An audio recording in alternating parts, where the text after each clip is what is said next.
Dragilor, bun găsit! Pentru că e vară și avem dovlecei ieftini și din belșug, m-am gândit să vă aduc încă o rețetă specială cu dovlecei. Facem astăzi o supă a la grec, adică o supă cremă dreasă cu smântână și cu gălbenușuri de ou. E foarte fină, e foarte catifelată, e plină de arome, e absolut delicioasă. Din ingredientele afișate pe ecran obținem cam 6 porții generoase de supă. Începem cu legumele, pe fiecare le curățăm și le spălăm după caz, apoi le tăiem nici foarte mari pentru că urmează să le călim și vrem să ne încapă toate în oală, și nici foarte mici pentru că într-un final le vom pasa la blender, deci nu merită să ne batem capul prea mult cu forma lor. Eu am folosit o ceapă uscată, 2 morcovi potrivit de mari, o rădăcină de păstârnac, pe care, dacă nu aveți, o puteți înlocui cu țelină sau cu rădăcină de pătrunjel, jumătate de ardei gras roșu, care ajută și la culoarea supei, și am avut 2 dovlecei care împreună au cântărit aproximativ 500 de grame. Vă îndemn să folosiți legumele cu tot cu coajă de câte ori se poate. Eu am curățat coaja doar de la un dovlecel care, nu arăta prea bine, avea urme de lovituri. Dovleceii nu îi vom căli în ulei, așa că îi putem tăia cuburi mai mari.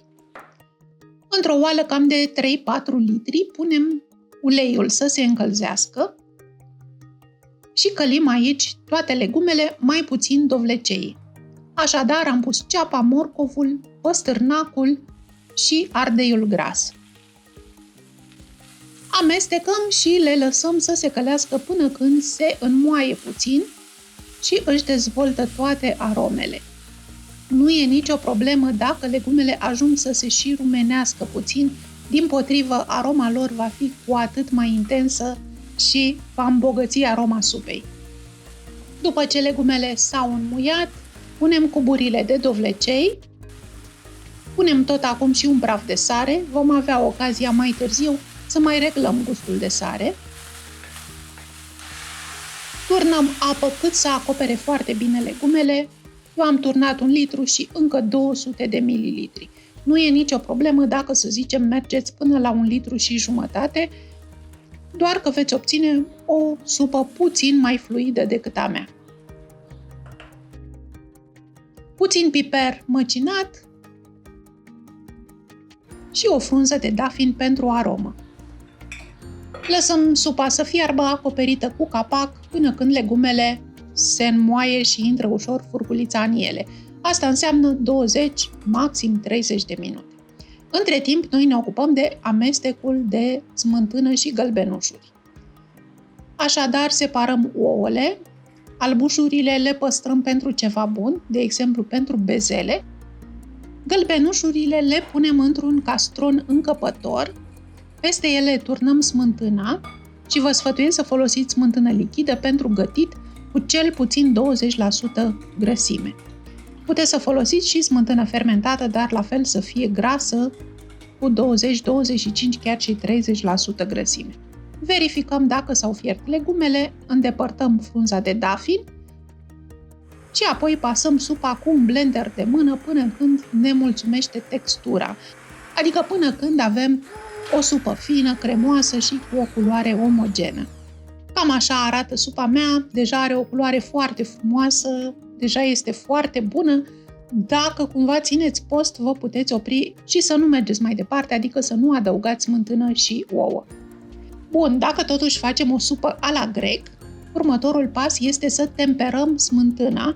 Asta înseamnă să adăugăm puțin, câte un polonic din supa fierbinte în castronul cu smântână, în așa fel încât să-i ridicăm temperatura cât mai aproape de temperatura supei. În felul acesta ne asigurăm că nu se coagulează proteinele din lapte și supa nu capătă aspectul acela de brânzit. Când amestecul a fost suficient de cald, l-am turnat în oala cu supă, am întors oala pe foc mic, nu trebuie să mai clocotească, dar o mai lăsăm 5 minute pe foc mic ca să menținem temperatura suficient de ridicată încât să fim siguri că s-au gătit și ouăle și smântâna. Acum este momentul să reglăm gustul, gustați cu o linguriță și adăugați ce lipsește, poate sare, poate puțin piper. Eu am mai pus puțină sare. Între timp tocăm mărunt cam 2-3 linguri de mărar. Bineînțeles, știu că nu toată lumea iubește mărarul, îl puteți înlocui cu pătrunjel. Și curățăm usturoiul. 4-5 căței după gust. Usturoiul îl trecem prin presă și îl punem în supă. Tot aici stoarcem și sucul de la o lămâie și punem aici și mărarul tocat. Stingem focul și lăsăm ratița acoperită 10 minute, timp necesar pentru ca aromele să se împrietenească la cataramă. Supa noastră are o culoare minunată și e gata de servit. E foarte fină, e foarte cremoasă, e foarte aromată, merge de minune cu câteva crutoane din pâine și puteți să mai puneți alături jumătăți de lămâie pentru cei care doresc o supă mai acră. Dragilor, sper mult să încercați rețeta și aștept în comentarii să-mi spuneți cât de bună a ieșit supa de dovlecei la grec. Până la rețeta viitoare vă îmbrățișez cu drag. Numai bine!